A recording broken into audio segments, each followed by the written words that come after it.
أعوذ بالله من الشيطان الرجيم. بسم الله الرحمن الرحيم.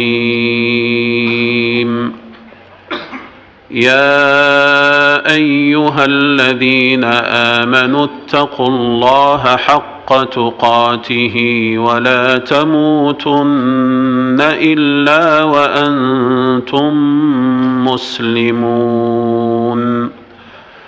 واعتصموا بحبل الله جميعا ولا تفرقوا واذكروا نعمة الله عليكم إذ كنتم أعداء فألف بين